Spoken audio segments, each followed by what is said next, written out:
Senhor presidente, senhores vereadores, prezada assistência que sempre nos prestigia aqui com a sua presença, o ex-vereador Rogério Santos, que está hoje aqui nos prestigiando, outras pessoas. Presidente, antes de eu iniciar exatamente meu pronunciamento sobre aquele assunto que eu estou escrito, até talvez parecido com o pronunciamento já feito pelo vereador Zé Zancanaro, fazer algumas colocações aqui. Acho que todos vocês receberam aqui esse manifesto, né? Todos os vereadores receberam aqui do presidente do movimento Brusque Basta de Corrupção, Ronaldo Campos. E algumas pessoas aqui ele citou, e eu fui uma dos que fui citado, porque eu disse aqui que eu achei que foi fraco o movimento. Acho que devia ter ido mais pessoas. Em relação ao primeiro movimento, esse foi um movimento que, na minha opinião, foi muito fraco. E ele teceu algumas críticas aqui a mim e a outras pessoas, eu considero isso normal, mas ele me colocou aqui uma coisa que eu fiquei preocupado.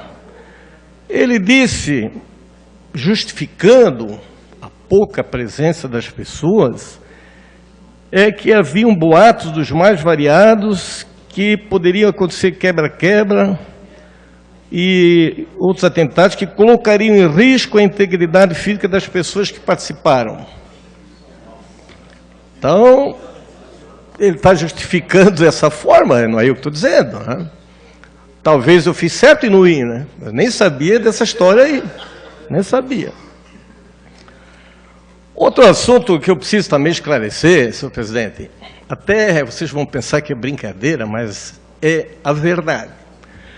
Eu tenho sido questionado, de vez em quando, por uma documentação que está comigo, às vezes por uma pessoa conhecida, e agora, nesse último fim de semana, um amigo meu, que eu tenho uma confiança muito grande, disse, olha, esse final de semana eu tive que te defender aí, que um cara queria brigar contigo, porque tu está retendo um documento dele e não estás entregando porque está faltando documentação. Eu digo, mas, meu Deus, eu não estou retendo documento de ninguém.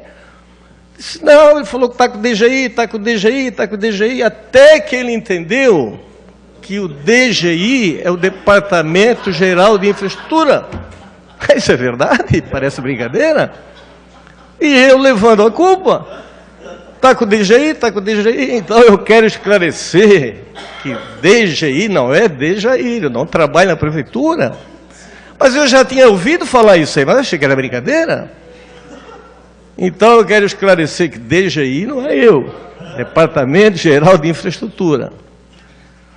Mas, senhor presidente, agora, levantando um assunto que é realmente muito sério, o vereador Zé Zancanaro já deu umas pinceladas aqui, e eu sou um otimista, sempre fui, com relação ao nosso país, com relação ao nosso município, com relação ao nosso estado. Eu sou um otimista com relação ao nosso desenvolvimento. Eu olho muito para a bandeira do Brasil e vejo lá ordem e progresso. Ultimamente não estou vendo nem ordem nem progresso, mas eu continuo persistindo que tem que haver, né? O nosso país está passando realmente por uma dificuldade seríssima. Então, ontem foi entregue o orçamento do governo federal para ser votado, né, para o ano que vem, de 2016, lá no Congresso Nacional. E pela primeira vez na história do país, ele já veio com déficit de 30 bilhões e meio, déficit orçamentário de 30 bilhões e meio. Puxa, mas 30 bilhões e meio, se já está ruim esse ano, imagina ano que vem, que já estão prevendo no orçamento 30 bilhões e meio, significa que vão arrecadar menos do que vão gastar, 30 bilhões e meio. E nós temos acompanhado isso lá no Senado, na Câmara de Deputados, e nós não vimos efetivamente ações que, de uma certa forma, poderiam inibir esse rombo, ou diminuir, ou, de uma certa forma, aliviar a carga pesada que o brasileiro está hoje levando. Nós, na semana passada, aprovamos aqui a Lei de Diretrizes Orçamentárias, e lá no artigo 30, estava estampado lá que o prefeito, quando ele estiver na iminência de ultrapassar a lei de responsabilidade fiscal, ou seja, gastar mais do que arrecada, ele tem a obrigação de começar a cortar despesa, em todos os sentidos, inclusive exoneração de cargos de comissão e até cargos efetivos em alguns casos. Eu fui buscar na Constituição Federal, já existe lá uma lei que dá essa sustentabilidade ao Congresso. É o artigo 169, seu parágrafo 3º, do inciso 1 e 2. O artigo 169 da Constituição Federal, então não há como dizer que o Congresso tem que fazer uma ponte para que haja uma certa diminuição de gasto. Está lá, consagrado na Constituição Federal, no artigo 169. Olha lá, ó. A despesa com o pessoal ativo e inativo da União, dos Estados, do Distrito Federal, dos municípios, não poderá exceder os limites estabelecidos em lei complementar. Parágrafo 3º. Para o cumprimento dos limites estabelecidos em base nesse artigo, durante o prazo fixado na lei complementar, a União, os Estados, os municípios adotarão as seguintes providências. Inciso 1. Redução em pelo menos 20% das despesas com cargos em comissão e funções de confiança. E inciso 2. Exoneração de servidores não estáveis. Então, já existe um amparo regimental consagrado na Constituição para fazer isso. Mas por que não fazem? Ora, eu fui também buscar essa informação e fiquei até, de uma certa forma, preocupado, não é bem a palavra, mas fiquei horrorizado quando comecei a verificar os números. Hoje, nós temos quase 2 milhões de funcionários públicos federais. Quase 2 milhões. Contando as autarquias, fundações, bancos do Brasil, empresas mistas. Ora, quase 2 milhões. Muito bem. O impostômetro, que é um dispositivo que nós temos aqui, está aí para todo mundo ver, ele traz a arrecadação da União todos os dias atualizado. Hoje ainda consultei. 1,35 trilhões até hoje. 1,5 trilhões até hoje, ainda faltam 4 meses para acabar o ano. Bom, a União, no artigo 159, também na Constituição Federal, ela fica com 51% de toda a arrecadação da União, toda a arrecadação do nosso país. 51%. 49%, 22,5% vai para o Fundo de Participação dos Municípios, 21,5% vai para os Estados e Distrito Federal, depois 3% vai lá para o programa lá para o Norte, Nordeste, Centro-Oeste, 1% vai mais para o FPM em julho e outro 1% para o FPM de dezembro, do 1º de dezembro.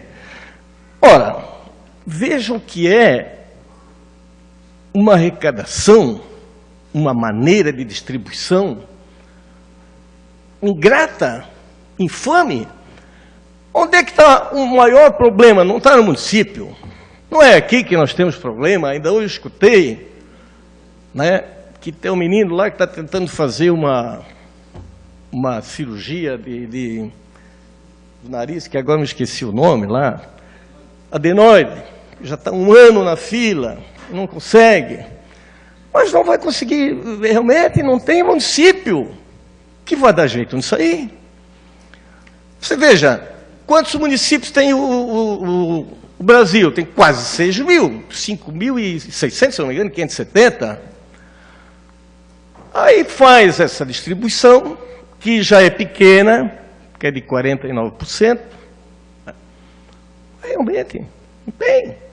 Nós estamos chegando, vocês podem ter certeza, nós, antigamente, a gente dizia assim, quando não tem mais saída, né, é sinuca de bico. Chega num ponto que você não vê mais saída. Já vou conceder, vereador.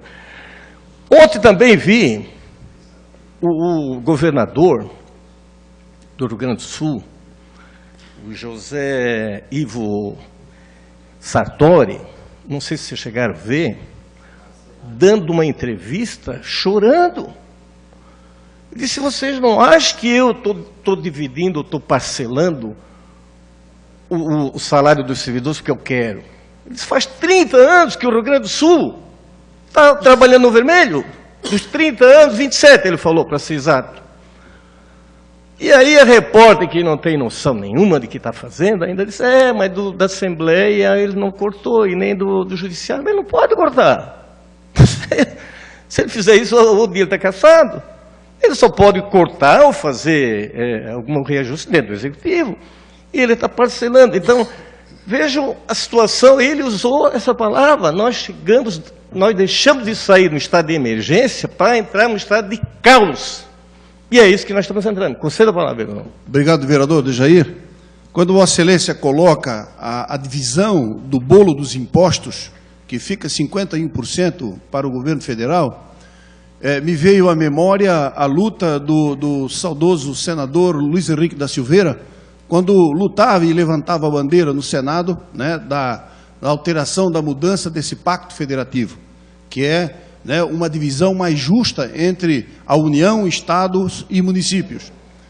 Infelizmente, ele não alcançou o seu objetivo porque veio a falecer. Mas, realmente, Vossa Excelência também, quando se refere a essa questão do déficit orçamentário, já de 30 bilhões e meio, isso vem a corresponder, vereador, 0,5% do PIB do país. Então, veja, Vossa Excelência, o tamanho que é, né, esses 30 bilhões e meio que já está previsto como déficit no orçamento da União para 2016. Muito obrigado, vereador, também por essa informação. E eu fiz aí também um comparativo com o que foi gasto com a Copa do Mundo do ano passado. Eu cheguei num valor, está aí na mídia, de 27,4 bilhões. Então eu comecei a fazer uma determinada lógica. Se nós estamos aí com déficit de 30 bilhões e meio e nós gastamos 27 bilhões com a Copa, talvez esteja aí o buraco. E outra coisa, para encerrar que o meu tempo está terminando, o pior de tudo isso ainda é o INSS. O rombo no INSS fica em 7,5 bilhões, não é só 7,5 bilhões, 7,5 bilhões acima do que estava previsto, que era de 49, passou agora para 56,6. Então vejam, nós estamos numa situação de, para não dizer, perigosa calamidade. E eu me lembro bem quando Santo Agostinho dizia, quanto uma lei ela é injusta, você só tem duas formas de combatê-la. Ou pela desobediência civil, ou pela violência.